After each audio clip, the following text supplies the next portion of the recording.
Assalamualaikum warahmatullahi wabarakatuh. Alhamdulillahirabbil alamin wassalatu wassalamu ala asyrafil anbiya'i wal mursalin wa ala alihi wa sahbihi ajmain. Pada hari dan kesempatan yang berbahagia ini, mari kita melihat kajian kita atau materi pembelajaran kita tentang Al-Quran dan kitab-kitab Allah Subhanahu wa Ta'ala dan kitab-kitab lainnya.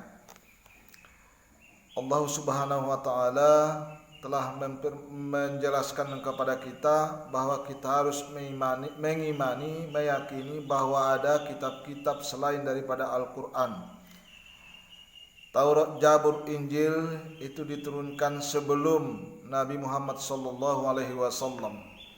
Jadi iman kepada kitab Allah Subhanahu wa Ta'ala itu artinya kita meyakini sepenuh hati bahwa Allah Subhanahu wa Ta'ala telah menurunkan kitab Allah, telah menurunkan kitab kepada nabi ataupun rasul yang berisi wahyu untuk disampaikan kepada seluruh umat manusia. Allah Subhanahu wa Ta'ala telah menjelaskan dalam surah Al-Maidah ayat 48, "Wa anjalna ilaikal kitaba bil haqqi musaddiqan lima baina yadayhi minal kitabi wa muhaiminan 'alaihi fahkum bainahum bima anjalallahu wa la tattabi' ahwa'ahum amma ja'aka minal haqq." Kami telah menurunkan kitab Al-Quran kepadamu Muhammad dengan membawa kebenaran yang membenarkan kitab yang diturunkan sebelumnya dan menjaganya, maka putuskanlah perkara mereka menurut apa yang diturunkan Allah Subhanahu wa Ta'ala, dan janganlah engkau mengikuti keinginan mereka dengan meninggalkan kebenaran yang telah datang kepadamu. Dalam ayat ini ada dua kata kunci yang bisa kita lihat. Yang pertama, membawa kebenaran, bahwa Al-Quran itu telah membawa kebenaran.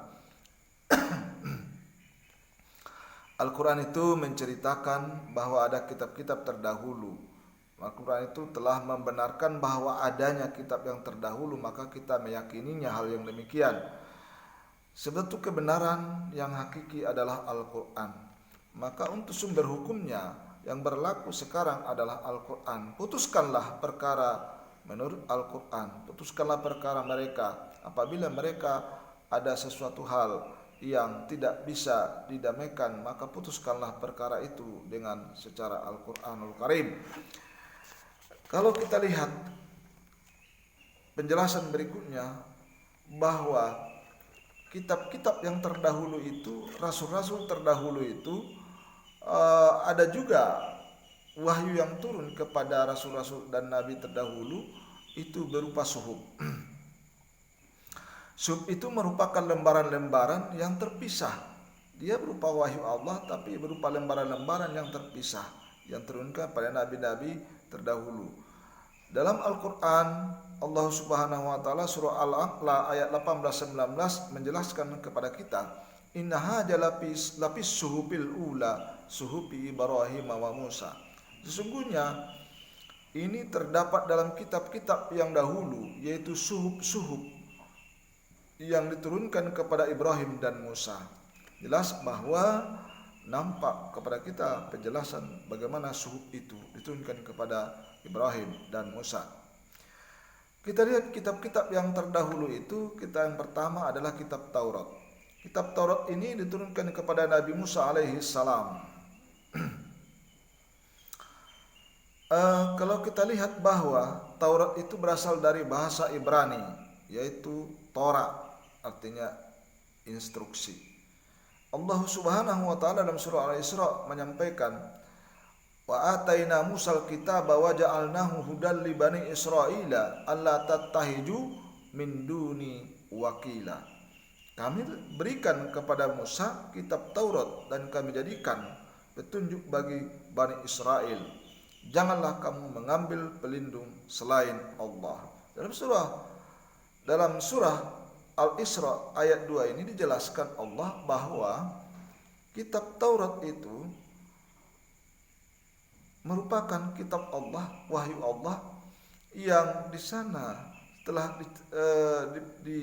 diceritakan Allah dalam Al-Quran, mereka itu juga dianjurkan untuk mengambil pelindungnya adalah Allah. Jangan mengambil perlindungan selain daripada Allah Subhanahu wa taala. Dalam kitab Taurat ada dikenal dengan 10 hukum. 10 hukum tersebut merupakan asas-asas keyakinan, akidah, dan asas kebaktian, itu syariah. Yang 10 hukum itu adalah tiada Tuhan selain Allah. Yang kedua, jangan menyembah berhala. Yang ketiga, jangan mempersekutukan Allah. Sucikan hari Sabat ataupun hari Sabtu. Hormati kedua orang tuamu.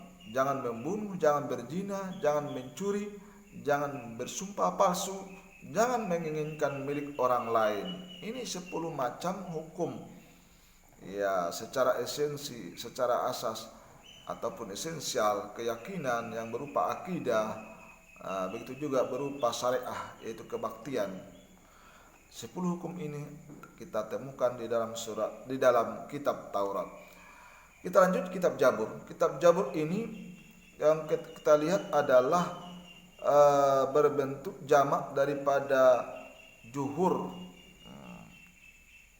Jubur berasal dari jabara, yazburu, jabar. Jadi kalau kita lihat di dalam kitab Jabur ini,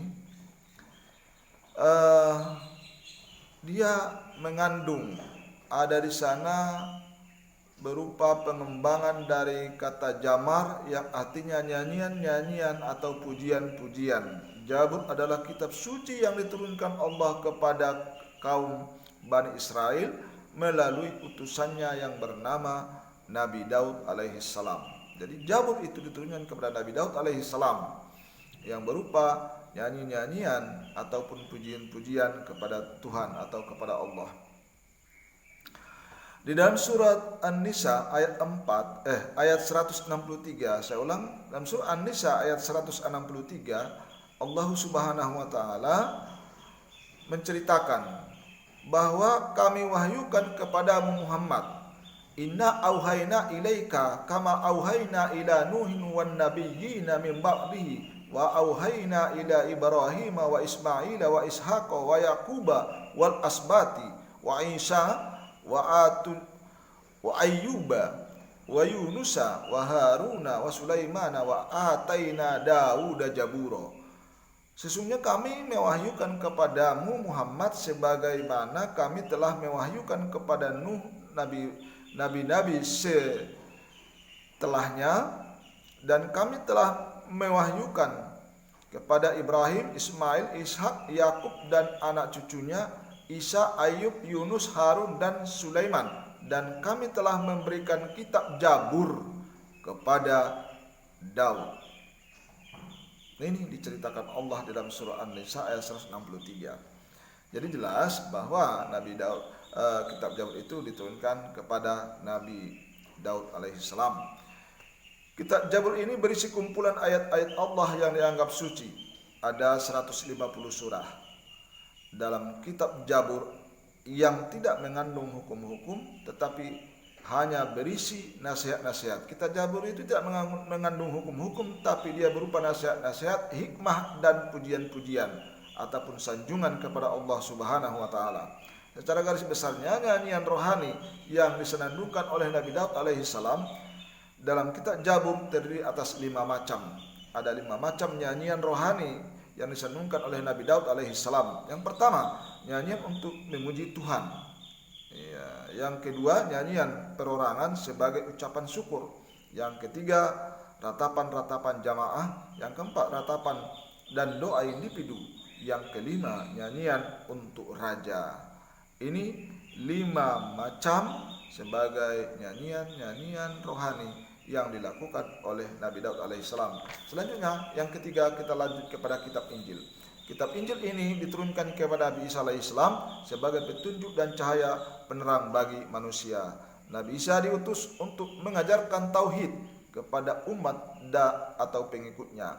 Tauhid di sini artinya mengesahkan Allah. Jadi Nabi Isa itu membawa tugas yakni mengesahkan Allah ya, dan tidak menyekutukannya. Itu tugas Nabi Isa yang disampaikan Allah, yang diwahyukan Allah kepada beliau. Selanjutnya Allah Subhanahu wa taala menyampaikan dalam surah Al-Hadid ayat 27. A'udzubillahi minasyaitonir rajim. Summa qaqqaina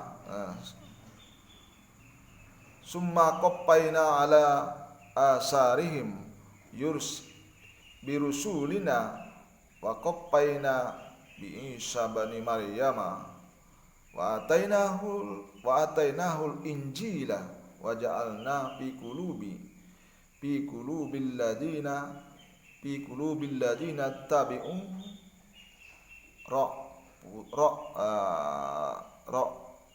ra'patan wa rahmah.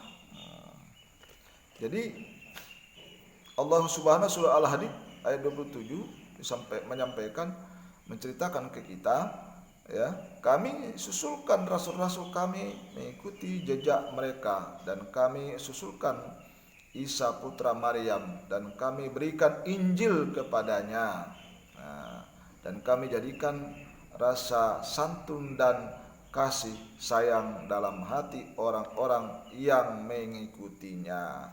Jadi Injil ini merupakan kitab yang diturunkan kepada Nabi Isa alaihissalam, yang ditugaskan untuk mengesahkan Allah, bukan menyekutukan Allah, tetapi mengesahkan Allah. Yang terakhir adalah kitab Al-Quranul Karim. Al-Quranul Karim sebagai kitab yang terakhir yang diturunkan kepada Nabi Muhammad SAW, yang merupakan pedoman hidup kita sekarang ini, kitab yang merupakan kitab yang kita imani sekarang ini. Dia merupakan kitab yang terakhir lagi, yang terakhir, tidak ada kitab lain selain dia lagi. Al-Quran itu diturunkan selama kurang lebih 23 tahun, atau tepatnya 22 tahun, 2 bulan, 22 hari. Al-Quran ini